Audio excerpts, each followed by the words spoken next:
अस्सलामुअलैकुम। आज के लेक्चर में हम बात करेंगे अपने one of the most important topic add manager के बारे में कि फेसबुक के ऊपर पेड एड कैंपेन्स किस तरह से रन होती हैं। उसका पूरा स्ट्रक्चर हम समझेंगे कि कैंपेन्स क्या होती हैं, उसके स्ट्रक्चर्स क्या होते हैं, और काफ़ी सारी इंफॉर्मेटिव बातें हम इसमें डिस्कस करेंगे कि अब से जो आपके टॉपिक स्टार्ट हो रहे हैं वो उनकी इम्पोर्टेंस बढ़ती जा रही है। अब तक हमने कुछ बेसिक चीज़ें, बेसिक ओवरव्यू पेजेस के लिए और कुछ बेसिक स्टफ डिस्कस किया। अब जो चीज़ें स्टार्ट होंगी उनको आपने थोड़ा गौर से सुनना है क्योंकि वो डायरेक्टली इम्पैक्ट करेंगी इवेंचुअली आपकी सक्सेस पे। तो सबसे पहले तो ये समझ लेते हैं कि फेसबुक में जो पेड एड्स हैं वो रन कहाँ से होते हैं, प्रॉपर तरीक़ेकार क्या है उसका। तो सबसे पहले तो मैं अपने पेज के ऊपर जाता हूँ। पेज पे मैं यहीं से क्लिक कर लेता हूँ लेदर क्रू पे। आप लोगों ने अक्सर देखा होगा कि जब आप पेज के ऊपर कोई भी पोस्ट लगाते हैं, कोई भी इमेज, किसी भी किस्म का कोई या कोई वीडियो आप अपने पेज के ऊपर अपनी जो पोस्ट है वहाँ पे पोस्ट करते हैं अपने पेज के ऊपर, तो यहाँ पे एक ऑप्शन आ जाता है बूस्ट अ पोस्ट का। तो अक्सर जो स्टूडेंट होते हैं या अक्सर जो जूनियर एडवर्टाइज़र होते हैं वो बूस्ट अ पोस्ट पे क्लिक कर देते हैं और इस पोस्ट को बूस्ट कर देते हैं। अब जैसे कि यहाँ पे ये एक पोस्ट लगाई थी हमने, और अब मैं एक एग्जांपल आपको दे देता हूँ इनफैक्ट कि जैसे आपने यहाँ पे क्रिएट पोस्ट पे गए आप, और अभी पूछ रहा है कि भाई बिजनेस मैनेजर ओपन करना है। नहीं जी, नहीं करना अभी मुझे। मैं इस पे गया और यहाँ पे सपोज़ मैंने कोई पोस्ट की। पोस्ट करने के बाद अक्सर लोग ये करते हैं कि जो बिल्कुल जूनियर होते हैं, मैं उनकी बात कर रहा हूँ, वो यहाँ पे गेट मैसेजेस पे क्लिक करते हैं। मतलब इन डॉट्स पे क्लिक करने के बाद ये गेट मैसेजेस पे क्लिक किया, बूस्ट अ पोस्ट, इनफैक्ट इसको पोस्ट किया पहले। यहाँ पे जो भी आपने ऐड कॉपी वगैरह लिख के, मतलब पोस्ट की ऐड कॉपी पे कंफ्यूज मत होइएगा, मैं कि ऐड कॉपी पे भी आऊँगा कि ऐड कॉपी क्या होता है। मैं भी सिर्फ आपको बता रहा हूँ कि एक जूनियर बंदा या एक ऐसा बंदा जिसको फेसबुक पे ऐड रन करने की समझ ना हो या एक्सपीरियंस ना हो, तो वो नॉर्मली करता है ये कि इस तरह से पोस्ट की, पोस्ट करने के बाद वो बूस्ट पोस्ट पे क्लिक कर देगा। बूस्ट पोस्ट पे क्लिक करने के बाद वो यहाँ पे कुछ बेसिक सेटिंग्स अपनी जो है वो पोस्ट की करेगा। लाइक यहाँ पे जो गोल है उसको मोर मैसेजेस पे क्लिक करने के बाद सेव किया। इसको सेव करने के बाद मैसेंजर के ऊपर ही यहाँ पे इनफैक्ट मैसेंजर पे ही क्लिक रहने देगा, और अपनी ऑडियंस सेलेक्ट करने के बाद जो भी ऑडियंस है यहाँ पे people you choose through targeting audience detail. अब जैसे मैंने यहाँ पे क्लिक किया तो यहाँ पे उसने एक ऑडियंस अपनी सिलेक्ट की कि भाई मेरा जो ऐड होगा वो मैन और वेमेन दोनों देखेंगे, और उनकी एज होगी सपोज़ 20 से 35 साल के दरमियान, और वो रहते होंगे पाकिस्तान में। पाकिस्तान पे मैं कर देता हूँ क्लिक। ये पाकिस्तान आ गया, यहाँ पे पाकिस्तान में रहते होंगे। ये आपने ऑडियंस सेव की। उसके बाद यहाँ पे ऐड मुझे कितने दिन का चलाना है मैंने सेट कर लिया कि मैंने 5 दिन का ऐड चलाना है, और मेरा जो टोटल बजट होगा वो सपोज़ 2500 है। तो 5 दिन तक 2500 रुपीज़ का ऐड चलेगा, यानी कि ये पर डे आ गया तकरीबन 500 रुपीज़। 500 rupees per day. तो ये करने के बाद यहाँ पे पेमेंट मेथड सेलेक्ट किया, ऐड पेमेंट मेथड, कि आपने फेसबुक को पे कैसे करना है। बेसिकली आप फेसबुक को पे करना चाह रहे हैं कि वो आपकी जो पोस्ट है उसको बूस्ट कर दे, विच मीन्स के ज़्यादा से ज़्यादा उस पोस्ट को रीच कर सकें, और रीच करने के बाद आपको मैसेजेस करें, और जो भी आपने पिक्चर लगाई है अपनी प्रोडक्ट की उस पिक्चर के ऊपर आपसे उस पर बात करें, और इन दी एंड आपकी सेल क्लोज हो जाए और आप वो प्रोडक्ट बेचने में कामयाब हो जाए। तो सबसे ज़्यादा जो बिगनर्स होते थे फेसबुक पे वो इस तरह से ऐड लगाया करते थे। मैं भी जब बिल्कुल स्टार्टिंग के डेज़ में अपने सीख रहा होता था तो यही मिस्टेक किया करता था। यहाँ से आने के बाद पेमेंट मेथड ऐड किया और बूस्ट नाउ कर दिया। आपकी पोस्ट जो होगी वो अप्रूव होगी और आपका ऐड फेसबुक के ऊपर लग जाएगा। ये तरीका आपने कभी भी यूज़ नहीं करना कोई भी ऐड लगाने के लिए। इसलिए यूज़ नहीं करना क्योंकि इसमें आपके पास ऑप्शंस बहुत लिमिटेड हैं। इसमें आप कभी भी अपनी कॉस्ट को कंट्रोल नहीं कर सकते। कभी भी आप बहुत सारे ऐसे मैट्रिक्स और पैरामीटर्स जो हैं फेसबुक एड्स के, वो यहाँ से आपके लिए आपके सामने विजिबल नहीं होंगे। आप समझ नहीं सकेंगे उनको कि आप किस डायरेक्शन में जा रहे हैं। आपके जो KPIs हैं, परफॉर्मेंस इंडिकेटर्स हैं, वो क्या रिफ्लेक्ट कर रहे हैं, आप कुछ भी यहाँ से अंडरस्टैंड नहीं कर पाएंगे। तो आपने इससे हमेशा अवॉइड करना है। अब सवाल ये उठता है, जब अवॉइड ही करना है, जब हमें यहाँ से ऐड नहीं लगाने, तो ये बूस्ट पोस्ट का ऑप्शन क्यों दिया गया?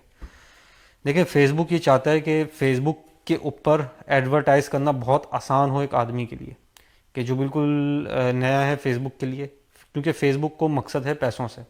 फेसबुक को मैंने स्टार्टिंग में आपको बताया था, दो चीज़ें चाहिए, तो क्वालिटी कंटेंट और दूसरा रेवेन्यू, एड रेवेन्यू, जो एड से ऐड के लिए जो आप पे करते हैं फेसबुक को। तो फेसबुक ये चाहता है कि किसी भी नूब बंदे के लिए, किसी भी बिगनर बंदे के लिए फेसबुक को पे करना बहुत आसान हो। तो फेसबुक ने सिंपली पेज के ऊपर जब भी आप कुछ पोस्ट करते हो ना, बूस्ट पोस्ट का यहाँ पे ऑप्शन दे दिया, ताकि आप इससे अट्रैक्ट हों, इस बूस्ट पोस्ट के बटन से, जहाँ पे जाके क्लिक करें, फेसबुक को पे करें और उसके बाद आपका ऐड जो है वो प्लेस हो जाए। लेकिन जब आप प्रोफेशनली काम करते हैं ई कॉमर्स में, तो आप यहाँ से ऐड अपना नहीं जो है वो पब्लिश करते, आप यूज़ करते हैं ऐड मैनेजर।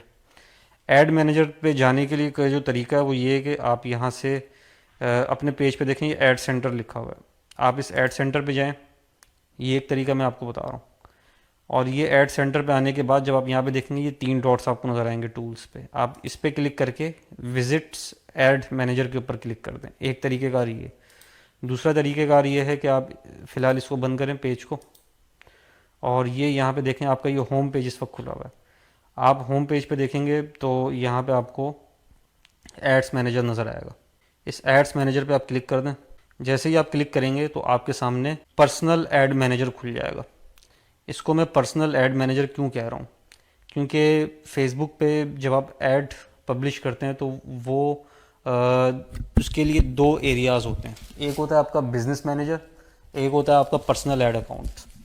ये दोनों चीज़ें डिफरेंट होती हैं। इन दोनों चीज़ों को हम डिटेल में समझेंगे अभी, बिजनेस मैनेजर क्या होता है और आपका पर्सनल ऐड अकाउंट क्या होता है। सबसे पहले तो हम अपने पर्सनल ऐड अकाउंट को पूरी तरह से समझेंगे, उसको अंडरस्टैंड करेंगे।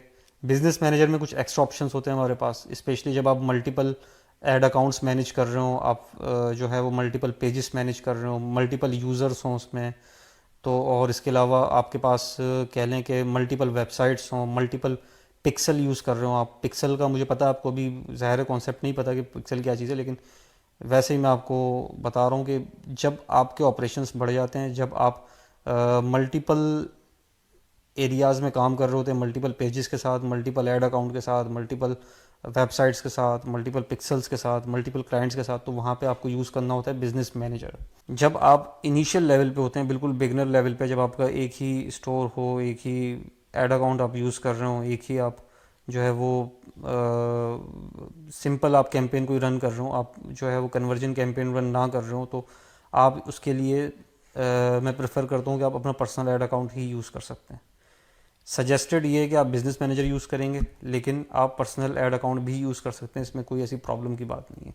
इन दी एंड अगर आपका गोल ये है कि आपने अपने फाइनेंशियल टारगेट्स अचीव करने हैं, तो वो कुछ स्पेसिफिक टारगेट्स आपके हों, छोटे टारगेट हों, तो वो ज़रूरी नहीं कि आप उसके लिए बिज़नेस मैनेजर पे जाएं, आप पर्सनल ऐड अकाउंट के ऊपर भी काम कर सकते हैं। उसका इंटरफेस और बिज़नेस मैनेजर का जो इंटरफेस होता है वो ऑलमोस्ट सिमिलर होता है। इनफैक्ट ये जो आपका जहाँ से कैंपेन्स आप क्रिएट करते हैं और पर्सनल ऐड अकाउंट में, और जो कैंपेन्स आप बिज़नेस मैनेजर में जाके क्रिएट करते हैं, वो तकरीबन सेम होती है, कोई उसमें डिफरेंस नहीं होता। फ़र्क सिर्फ मैंने बताया आपको ये होता है कि जो बिज़नेस मैनेजर होता है उसमें ऑप्शंस आपके पास बहुत सारे होते हैं, स्पेशली जब आप थोड़े लार्जर स्केल के ऊपर काम कर रहे होते हैं। तो बिज़नेस मैनेजर आपको फिर भी यूज़ करना पड़ेगा जब आप कन्वर्जन कैंपेन रन करेंगे, क्योंकि पिक्सल वहाँ से मैनेज होता है। अब यहाँ पे मैं क्या बातें कर रहा हूँ कि भाई ये कैंपेन्स क्या चीज़ होती हैं, क्या भला है ये, मैसेजेस कैंपेन क्या मैंने कह दिया, कन्वर्जन कैंपेन क्या कह दिया, पिक्सल क्या कह दिया। घबराने की बात नहीं है, घबराना नहीं है आपने। सबसे पहले आपने सिर्फ फोकस करना है इस चीज़ के ऊपर कि मैंने 2 स्टेप्स किए अभी। पहला स्टेप मैंने ये किया है कि मैं अपने जो पेज था, होम पेज था, होम पेज से मैं अपने ऐड मैनेजर पे आ गया।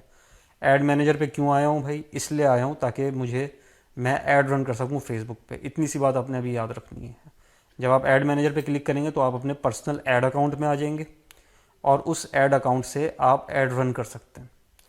अच्छा, इसमें एक बात आपने याद रखनी है, वो ये याद रखनी है, प्रोफाइल के ऊपर आपको एक ही ऐड अकाउंट मिलता है। एक प्रोफाइल होगी, उस एक प्रोफाइल में आपको एक ऐड अकाउंट मिलेगा। अब मैंने उस पर क्लिक किया, देखें ये मेरा एक पर्सनल ऐड अकाउंट ओपन हो चुका है। इसकी डिटेल ये यहाँ ऊपर टॉप पे दी हुई है, ये लिखा हुआ है जुनेद जाफ़र, और इसके आगे एक नंबर लिखा हुआ है, ये 301 से जो स्टार्ट हो रहा है, ये बेसिकली ऐड अकाउंट का नंबर है। आपका जो ऐड अकाउंट है जिससे आप ऐड रन करेंगे, फेसबुक ने हर ऐड अकाउंट को स्पेसिफिक नंबर असाइन किया हुआ होता है। तो आपका जो पर्सनल ऐड अकाउंट होगा वो बेसिकली यहाँ ऊपर मेंशन हुआ होगा, जैसे जुनेद जाफ़र है, ये पूरा आगे ऐड अकाउंट लिखा हुआ है इसका। जब आप मल्टीपल ऐड अकाउंट के साथ कनेक्टेड होते हैं, जब आप इस पर क्लिक करते हैं तो यहाँ पे मल्टीपल ऐड अकाउंट शो हो रहे होते हैं। अभी इस वक्त हमारा एक ही अकाउंट है, हम एक ही अकाउंट पे फ़िलहाल काम करेंगे। उसके बाद मैं पूरा सेटिंग आपको बताऊंगा, सेटअप करके बताऊंगा कि बिज़नेस मैनेजर किस तरह सेटअप होता है, क्या क्या ऑप्शंस उसमें होते हैं हमारे पास, उसका हम बहुत डिटेल में ओवरव्यू लेंगे। अभी सिर्फ आपने दो बातें याद रखनी। पहली बात ये कि आप अपने होम पेज से ऐड मैनेजर के ऊपर क्लिक किया आपने तो आपके सामने ये स्क्रीन ओपन हो गई।